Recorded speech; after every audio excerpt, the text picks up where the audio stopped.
Hello and welcome সবাইকে। সামনেই আমাদের গ্রাম পঞ্চায়েতের পরীক্ষা আসতে চলেছে, তাই আমরা নিয়ে এসেছি গ্রাম পঞ্চায়েতের কিছু ইম্পর্টেন্ট প্রিভিয়াস ইয়ার কোশ্চেন। আমরা সবাই জানি প্রিভিয়াস ইয়ার কোশ্চেনের হুবহু কমন তো আসে না, কিন্তু প্রিভিয়াস ইয়ার কোশ্চেন নিয়ে আলোচনা করলে আমরা অনেকটা কোশ্চেন প্যাটার্ন সম্পর্কে জানতে পারবো। তাই এই ভিডিওটা একদম প্রথম থেকে শেষ অবধি থাকতে হবে। তাহলে দেখে নিই আমাদের প্রথম কোশ্চেনটা কি রয়েছে। এই যে কোশ্চেনগুলো নিয়ে আমরা আলোচনা করব সেটা এক্সিকিউটিভ অ্যাসিস্ট্যান্টের জন্য। দেখে নিই প্রথম কোশ্চেনটা কি রয়েছে। দেখো, প্রথম কোশ্চেনটা রয়েছে, পুলিৎজার পুরস্কার কোন ক্ষেত্রে প্রদান করা হয়?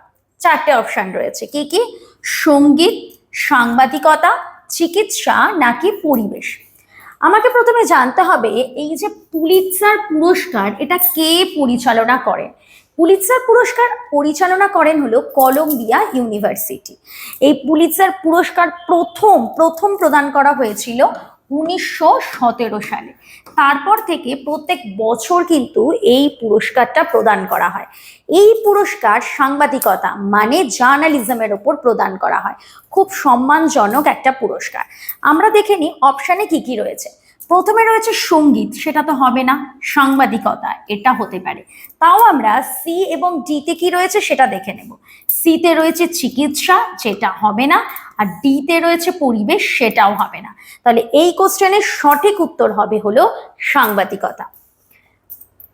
দেখিনি, সঠিক উত্তর রয়েছে অ্যান্সার বি, সাংবাদিকতা।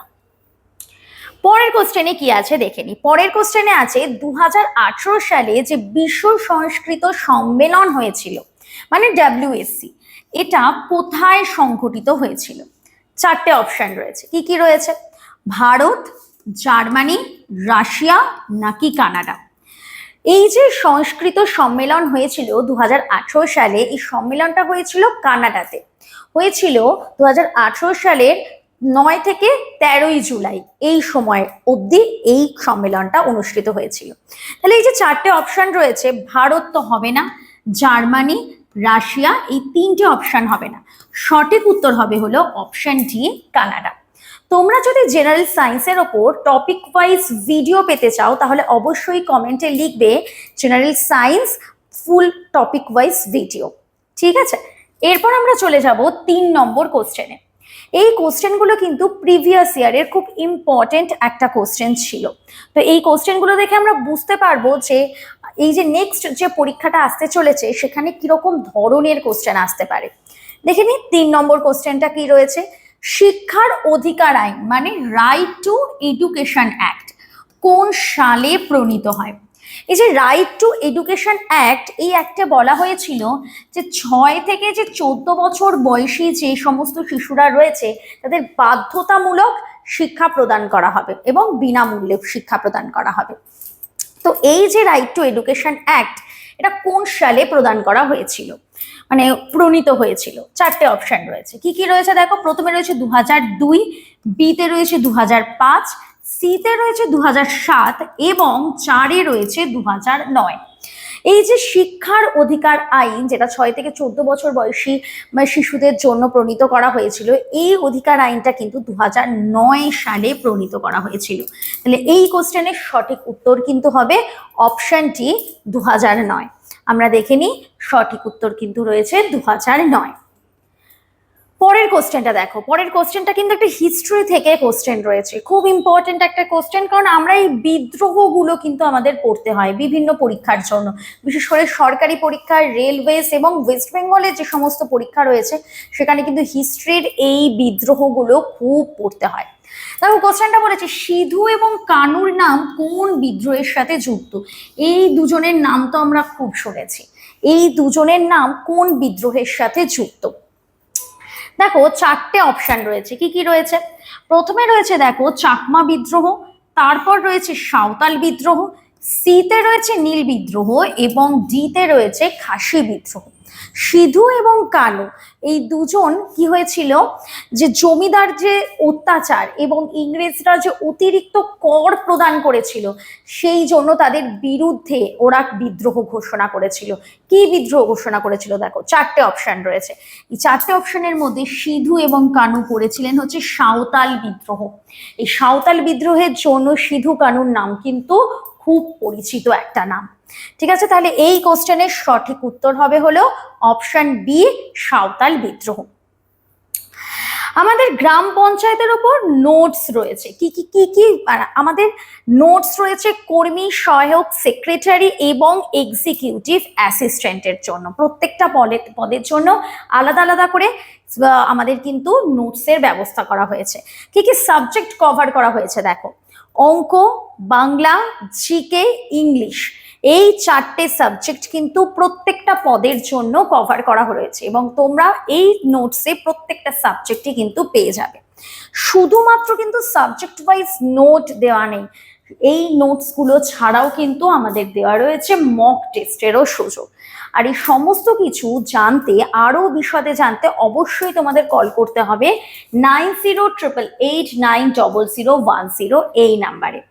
এই যে মক টেস্ট দিতে পারছো এবং এই যে চারটে সাবজেক্টের ওপর তোমাদের যে নোটস প্রোভাইড করা হচ্ছে, এই সমস্ত কিছু তোমরা পেয়ে যাচ্ছ শুধুমাত্র 350 এই অ্যামাউন্টে।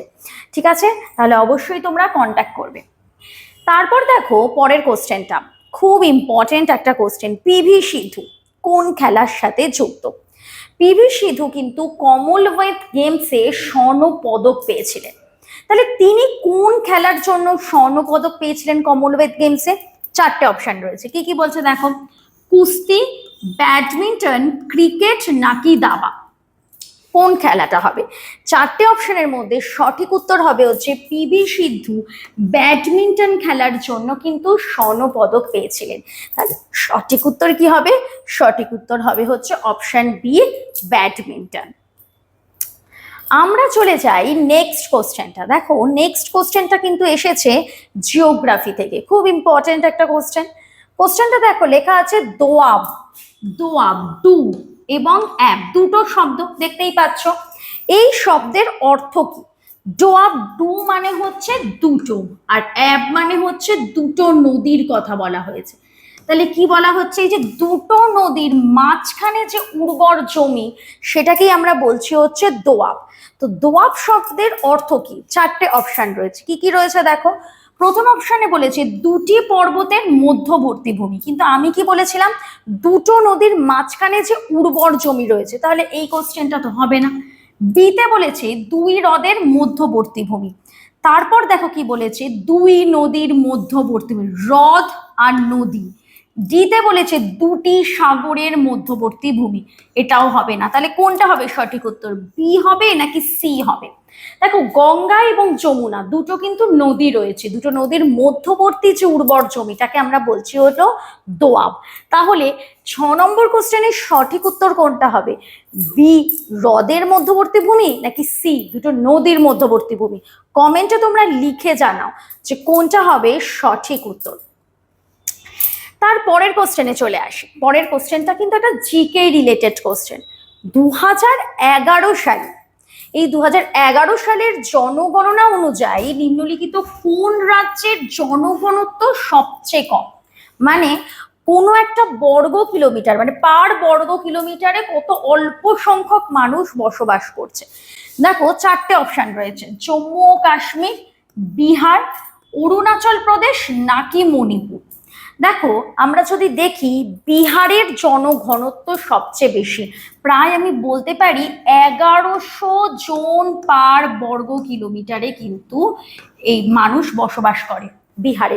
তাহলে কোশ্চেনটা যদি বলতো জনঘনত্ব কোন রাজ্যের সব থেকে বেশি, তাহলে অ্যান্সার হতো বিহার, কিন্তু বলেছে জনঘনত্ব সবচেয়ে কম কোন রাজ্যে। দেখো আমাদের মনেই হতে পারে যে জম্মু কাশ্মীর হবে নাকি অরুণাচল প্রদেশ হবে, বি তো হবে না, তাহলে এ হবে, সি হবে নাকি ডি হবে? সঠিক উত্তর কোনটা হবে? দেখো এই যে সি এবং ডি দুটোই কিন্তু আমরা যদি দেখি উত্তর পূর্ব স্টেট আমাদের। তো অরুণাচল প্রদেশে আমরা যদি দেখি অ্যাপ্রক্সিমেট 17 জন পার বর্গ কিলোমিটারে মানুষ বসবাস করে। তাহলে এই যে 2011 সাল, এটা কিন্তু এখন চেঞ্জ হয়ে যেতে পারে। এটা কিন্তু 2011 সালের জনগণনা অনুযায়ী অরুণাচল প্রদেশের জনঘনত্ব মানে পার বর্গ কিলোমিটারে সবচেয়ে কম মানুষ বসবাস করে। তাহলে এই কোশ্চেনের সঠিক উত্তর কি হবে? সঠিক উত্তর হবে হলো অপশন সি, অরুণাচল প্রদেশ। পরের কোশ্চেনটা দেখো কি বলা হয়েছে। পরের কোশ্চেন বলেছে কোন কমিশন সাংবাদিক মর্যাদা প্রদানের জন্য সরকারের কাছে আবেদন করার সিদ্ধান্ত নিয়েছিল? দেখো, নির্বাচন কমিশন সেটা তো অলরেডি আমাদের সাংবাদিক মর্যাদা পেয়ে রয়েছে, অর্থ কমিশন সেটা তো পেতেই হবে, তাহলে এই দুটো তো হবে না। তাহলে আমাদের কনফিউশন হতে পারে সি হবে নাকি ডি হবে। দেখো বলেছে তফসিলি জাতি, যারা হচ্ছে তোমার এসসি এসটি, এদেরকে আমরা তফসিলি জাতি জাতীয় কমিশন, এটা নাকি যারা সংখ্যায় কম রয়েছে মাইনরিটি যেটাকে আমরা বলি তারা, কোনটা হবে সঠিক উত্তর? অপশন সি হবে নাকি অপশন ডি? এই কোশ্চেনের সঠিক উত্তরটাও তোমরা আমাকে বলবে, এই কোশ্চেনের সি হবে নাকি ডি হবে। ঠিক আছে, এরপর দেখো আমি চলে আসছি আমাদের যে অফলাইন সেন্টার রয়েছে সেটা কিন্তু দুটো রয়েছে প্রতিষ্ঠা এডুকেশনের, একটা রয়েছে বারাসাতে। যারা বারাসাতের কাছাকাছি রয়েছে তারা অবশ্যই কন্ট্যাক্ট করবে 9088890080 এই নাম্বারে। আর একটা সেন্টার রয়েছে কলকাতায় কাকুরগাছি এরিয়ায়, সেইখানে যদি তোমরা কাছাকাছি রয়েছো এবং জয়েন করতে চাও প্রতিষ্ঠা এডুকেশনে, অবশ্যই তোমরা কন্ট্যাক্ট করবে 9088890035 এই নাম্বারে। এবার আমরা চলে যাচ্ছি আমাদের 9 নম্বর কোশ্চেনে। পশ্চিমবঙ্গে কোন ধরনের জলবায়ু আমরা দেখতে পাই? চারটে অপশন রয়েছে। প্রথমে দেখো ক্রান্তীয় মৌসুমী জলবায়ু, মানে এখানে যেমন গরমকালে উষ্ণতা থাকছে আবার আর্দ্রতাও প্রচুর পরিমাণে থাকছে, মানে বৃষ্টিপাতও হচ্ছে, বর্ষাকালে বৃষ্টি হচ্ছে। অর্ধ শুষ্ক জলবায়ু, মানে এখানে বৃষ্টিপাতের পরিমাণটা কম, মানে আমরা যদি বলতে পারি অনেকটা রাজস্থানের মতন জলবায়ু, মানে যেখানে হচ্ছে হিউমিডিটির পরিমাণ অনেকটা কম। 3 নম্বর বলেছে দেখো আর্দ্র জলবায়ু। আর্দ্র জলবায়ু বলে এরকম কোনো জলবায়ু হয় না, এটা একটা মানে বলতে পারি জলবায়ুর একটা বৈশিষ্ট্য আর্দ্রতা, তো এইটা তো কোনো জলবায়ু হতে পারে না। 4 নম্বরে বলেছে উপক্রান্তীয় শুষ্ক জলবায়ু, যেখানেও কিন্তু বৃষ্টিপাতের পরিমাণটা কম থাকে। তাহলে দেখো সব থেকে মানে এখানে ভ্যালিড অপশন কোনটা মনে হচ্ছে, যে যেখানে আমার গরমকালেও উষ্ণতা বজায় থাকবে আবার বৃষ্টিপাতের পরিমাণটাও স্বাভাবিক হবে বর্ষাকালে। তাহলে এই চারটে অপশনের মধ্যে কোথায় বলেছি বৃষ্টিপাতের পরিমাণ স্বাভাবিক হবে? দেখো অপশন এ তে আমরা বলেছি, এখানে যেমন গরমটাও বেশি থাকবে আবার বৃষ্টিপাতের পরিমাণও কিন্তু স্বাভাবিক থাকবে। এরপর আমরা চলে আসছি আমাদের 10 নম্বর কোশ্চেনে, মানে এটা ছিল আমাদের লাস্ট কোশ্চেন। কি কোশ্চেনটা আছে দেখো, কোন সাংবাদিক সংশোধনী আইনের মাধ্যমে পঞ্চায়েতগুলোর সাংবাদিক মর্যাদা লাভ করে? এটা একটা পলিটিক্যাল সায়েন্সের কোশ্চেন। কোশ্চেনটাতে কি বলেছে, কোন সংবিধানে মানে বলা হয়েছে পঞ্চায়েতগুলোর সাংবাদিক মর্যাদা, মানে কোন সংবিধানে আমাদের পঞ্চায়েতের কথা বলা হয়েছে। দেখো এই কোশ্চেনটাতে আমি লাস্ট থেকে যদি যাই তো আমাদের সুবিধা হবে। 76তম যে সংশোধনী আইন, এখানে কি বলা হয়েছিল, তামিলনাড়ুতে যে মানে সরকারি পরীক্ষাগুলো হয় সেই সরকারি পরীক্ষায় বলা হয়েছিল 69% আসন এই তামিলনাড়ুর যে বাসিন্দা রয়েছে তাদের জন্য সংরক্ষণ করে রাখা হবে, এটা বলা হয়েছিল 76তম সংশোধনী আইনে। 75তম সংশোধনী আইনে আমাদের বলা হয়েছিল যে ভাড়াটে, মানে ধরো যে বাড়ি ভাড়া দিচ্ছে এবং যে ভাড়াটে তাদের মধ্যে একটা আইন, মানে একটা আইনি কথা বলা হয়েছিল, সেই যে সম্পর্কিত কথা বলা হয়েছিল 75তম সংশোধনী আইনে। 74তম সংশোধনী আইনে বলা হয়েছিল মিউনিসিপ্যালিটির সম্পর্কে, আর 73তম সংশোধনী আইনে কিন্তু গ্রাম পঞ্চায়েতের কথা বলা হয়েছিল। তাহলে বুঝতেই পারছো এই কোশ্চেনের সঠিক উত্তর কোনটা হবে, কোন সংশোধনী আইনে গ্রাম পঞ্চায়েতের কথা বলা হয়েছিল? সঠিক উত্তর হবে হলো অপশন এ, গ্রাম পঞ্চায়েত, মানে তিয়াত্তরতম সংশোধনী আইনে কিন্তু গ্রাম পঞ্চায়েতের কথা বলা হয়েছিল। এরকম আরো ইম্পর্টেন্ট এমসিকিউ পেতে এবং তোমরা যদি চাও জিএস এর ওপর একটা ফুল টপিক ওয়াইজ ভিডিও পেতে, তাহলে অবশ্যই তোমরা কমেন্টে লিখবে যে মানে জেনারেল সায়েন্সের ওপর তোমরা টপিক ওয়াইজ ভিডিও পেতে চাও। আর এরকম আরো ইম্পর্টেন্ট এমসিকিউ পেতে হলে অবশ্যই কিন্তু প্রতিষ্ঠা এডুকেশনকে ফলো করবে।